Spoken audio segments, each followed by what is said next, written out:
Esta historia comienza con Soo-young en el colegio y nos cuentan que una de sus compañeras le escribió algo en el paraguas y se burla de ella por no tener madre. Ella se molesta con la compañera y le tira sus notas por la ventana para que sea seria. 5 minutos más tarde. Al salir ella, está lloviendo y decide irse con el paraguas rayado, ya que a ella no parece importarle, porque tiene un carácter fuerte y ella quiere creer en confiar en alguien, por ejemplo, el primer amor. Ella llega a casa y regaña a su hermano por no haber realizado unas tareas y ve que su hermano está jugando todo el día en el ordenador. El hermano juega toda la noche y ella lo escucha gritar diciendo no y lo regaña a él por haber jugado toda la noche. Él le dice que solo se quedó jugando para subir de nivel, porque si no los otros jugadores lo van a menospreciar. En ese momento ella empieza a sentir que debería ayudarlo y dice que se aparte entonces y empieza a jugar por él. Ella pasa la noche jugando también, pero no logra avanzar y se arrepiente de tomar el rol de sanadora. Su hermano le dice que debe unirse a un clan, pero ella dice que buscará subir de nivel. Nos trasladan al escenario del juego donde ella tiene una misión de recoger unas bellotas, pero le asignan una misión de eliminar a unos lobos que están molestando a los aldeanos y al parecer uno de estos está detrás de ella. Ella se dispone a utilizar su arma principal, pero es sorprendida por otro personaje que pasa sobre ella y elimina a uno de los lobos. Y ella no lo puede creer. Ella se molesta porque él está allí y él le dice a ella que no es dueña del juego. Ella quiere que él se vaya y él le dice que no se irá. Entonces ella le pregunta cuántos años tienes y él le devuelve la pregunta a ella y ella le contesta que tiene 19. Entonces él le contesta diciéndole que tiene 22. Siguen apareciendo más lobos y el otro chico se sigue encargando de ellos, mientras ella apenas les puede hacer daño. El nivel de salud de Dragón Negro se reduce mientras el de ella, al ser un rol de sanadora, no requiere una poción para recuperar salud.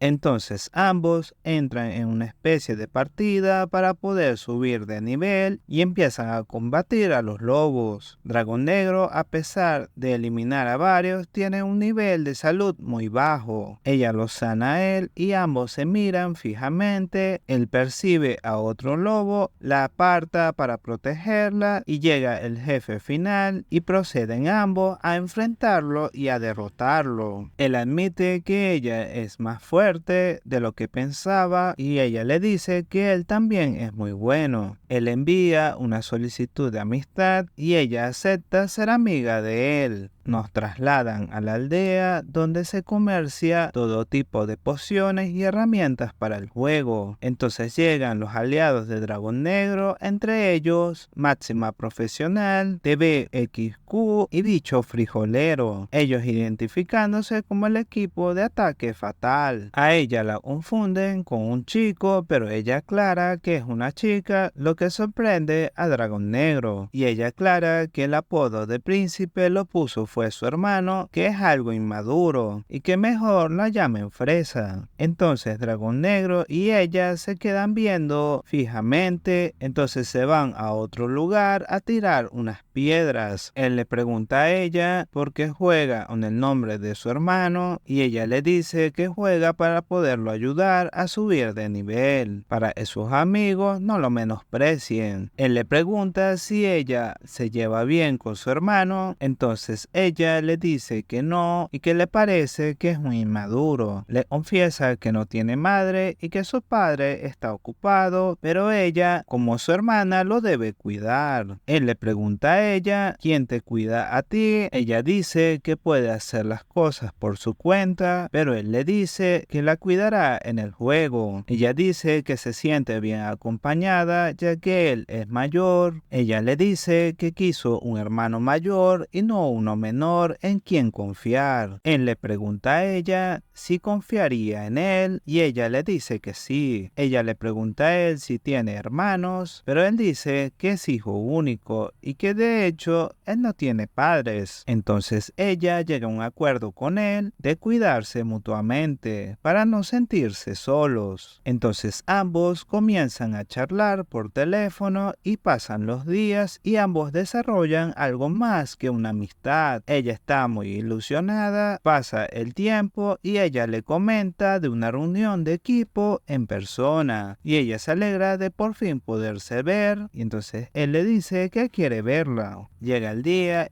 Ella llega al lugar, llega otra chica al lugar y resulta ser máxima profesional y ambas se saludan cordialmente. Luego llega otro sujeto al lugar, del cual al inicio no muestran el rostro y este saluda a Fresa y ella está sorprendida y ella lo confunde con Dragón Negro, pero máxima profesional le aclara que es TVUXQ o como se llame. Luego llega Bicho Frijolero, pero ella lo vuelve a confundir y la otra chica le dice que aún no ha llegado Dragón Negro. Entonces llega otro sujeto al lugar y Suyon parece emocionarse nuevamente, pero resulta que detrás de este chico aparece un adolescente vestido de rockero diciendo que es Dragón Negro y ella no lo puede creer. Entonces al rato los chicos comentan que se sintieron engañados por Dragón Negro, ya que se trataba de un chico de secundaria. Él llega y dice que pagó la cuenta y que no se preocupen por eso. Ellos le preguntan si prestó servicio militar y él dice que fue sargento, pero luego nos muestran que es una mentira y que simplemente se basó en una caricatura llamada Sargento Rana. Ellos se van al karaoke, Dragón Negro canta y todos parecen estar algo incómodos, en especial Fresa, la cual está decepcionada y ella pensaba en el personaje de él y ella en el juego. Mientras él cantaba desafinado, a él se le cae la peluca que él cargaba y le cae a ella. Ella se molesta y apaga el karaoke. Ella toma la peluca y él se da de cuenta que ella tiene la peluca y le dice él recién dejó el ejército y por eso la tenía que usar. Ella le dice que es un mentiroso y un estafador que nació ayer. Él va detrás de ella y le confiesa que tiene 15 años. Ella no lo puede creer y se enoja aún más. Él le dice que lamenta haberle mentido y le dice que no quería que se burlaran de él, así que mintió sobre su edad. Y le dice que no pudo aclarárselo porque ella quería estar con alguien mayor. Él le dice que importa el nombre y la edad si de todos modos tenían una conexión. Y le dice preguntándole que si acaso no es lo que importa. Todos en el lugar parecen emocionarse y gritar y ella se siente avergonzada. Él le dice que estamos destinados a estar juntos y que ella es su destino. Le dice que ella ha entrado al corazón del Dragón Negro y que ella es la única que puede liberar al Dragón Negro y se arrodilla frente a ella entregando su amor, mostrándole una llave de su candado. Ella dice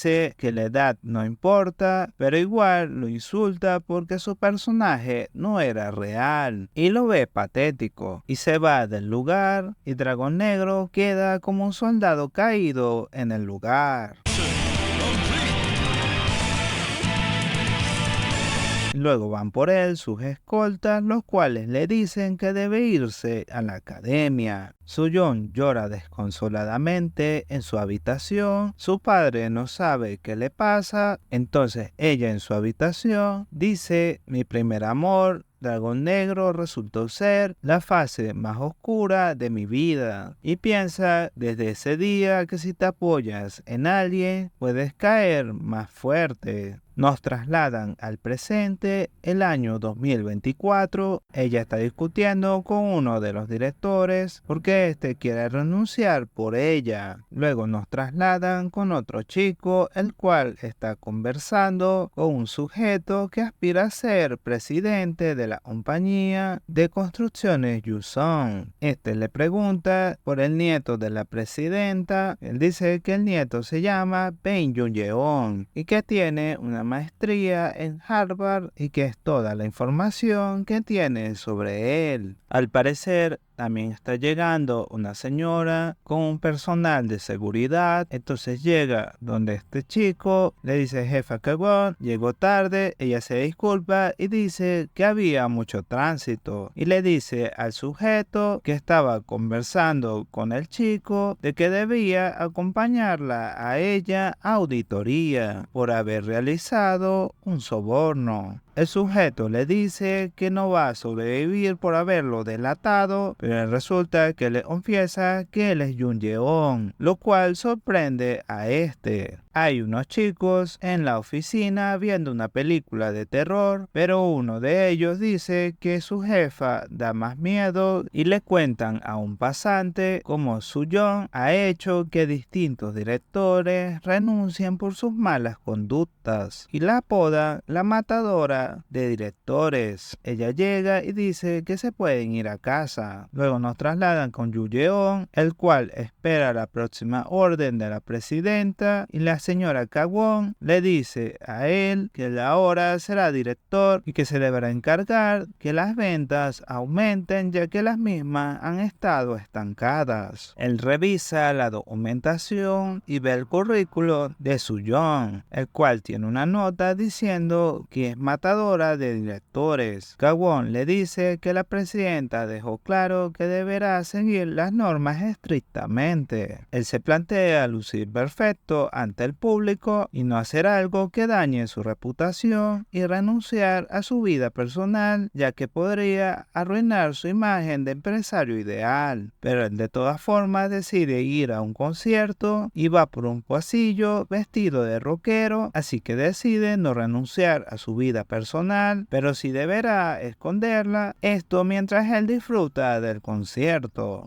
Él luego va en su auto y recibe una llamada de la señora Kwon diciendo que la presidenta lo quería ver y que era con carácter de urgencia. Entonces él continúa su camino y nos trasladan con Soo-yeon, la cual está en su auto con su asistente, pero entonces llega Jun-yeon por detrás y por descuido de él choca el vehículo de ella. Ella se molesta y sale del vehículo, toca la ventana del vehículo de él sale con unos lentes y le dice a ella que llame a su abogado y se intenta montar otra vez a su auto, pero ella lo detiene y él la mira enojado. Él trata de calmarla, pero ella lo insulta diciendo que él solamente quiere huir. Él simplemente le dice que ella está exagerando y que él pagará las reparaciones, pero ella no le cree y se sube al auto de Jun-yeon para asegurarse de que él cumpla. Él llega junto a ella a un hospital. Ella le dice que por qué no le dijo que iba a visitar a alguien al hospital y él le reitera que le dijo que tenía prisa. Él le pregunta a ella si se conocen de algún lugar. Entonces ella dice que si acaso está coqueteando con ella. Entonces él se va y ella le pierde el rastro. Jun-yeon se presenta con la presidenta, la cual es una señora muy mayor. Entonces ella le dice que cuando su hijo partió, él había pasado a ser director de la tienda. Le dice a Jun-yeon que le dio una oportunidad y con esto demostrar si puede reemplazar a su hijo. Él le dice que demostrará estar calificado para convertirse en el sucesor de Jun-sung. La señora le dice que no le perdonará el mínimo error. Nos muestran que están en un velorio de un trabajador y resulta que Yu Yeon recuerda que la señora le dijo cuando él era más joven que él era el culpable de que su hijo se fuera al otro prado, lo cual lo hace sentir a él muy mal. Continuando con la historia, él se va a su departamento y nos muestran que él tiene un refugio secreto donde guarda todas sus figuras de colección y donde él también procede a ponerse a leer una historieta. Nos trasladan con Suyeon, la cual se queja con su amiga máxima profesional Oh Ha-jin y le comenta que el sujeto estaba loco y que usaba lentes como si se tratase de dragón negro, y hay un silencio incómodo entre ellas dos. Ha-jin abrió un restaurante y le sirve un plato de comida a ella, ya que al parecer nadie ha ido al negocio y el pescado se va a dañar. Suyeon le dice a ella que va a llegar un nuevo director y que tratará de no ahuyentarlo. Al día siguiente llega Yu Yeon a las oficinas, siendo su primer día como director. Suyeon se va quejando en el ascensor y Yu Yeon empieza a notar todo lo que está sucediendo. Anota también las constantes críticas hacia la empresa, entonces él se le queda viendo a ella y la señora Kawon le pregunta si pasó algo, pero él solo contesta que vio a alguien que no tenía que estar allí. Nos presentan a Kim Si-won, el cual recibe unas flores y recibe la visita de Jun Yeon. Ellos conversan acerca del puesto que le dio la presidenta a Yu Yeon, pero en el proceso, Si-won sin querer le mancha la camisa a Yu Yeon. Entonces él le dice que pase por la oficina antes de irse y decide irse porque su camisa se arruinó. Algo así como él está perdiendo el estilo como Cusco. Yu Yeon va a su oficina y el asistente de Suyeon le dice a ella que vaya a la oficina del director a recibirlo. Ella le toca la puerta, pero no recibe respuesta. Entonces ella entra como el padre de Timitone y decide entrar de todas maneras. Entonces ve a Yu Yeon sin camisas, Siendo bello y mostrando cuerpa. pero lo que a ella le trauma no es verlo sin camisa, sino el dragón negro tatuado en su espalda. Entonces él se pone la camisa y se dirige donde ella está y ella grita y él le tapa la boca contra la puerta y se le queda viendo a ella, y así termina este capítulo. No olviden suscribirse y darle like al video. Gracias por ver este video. Hasta luego.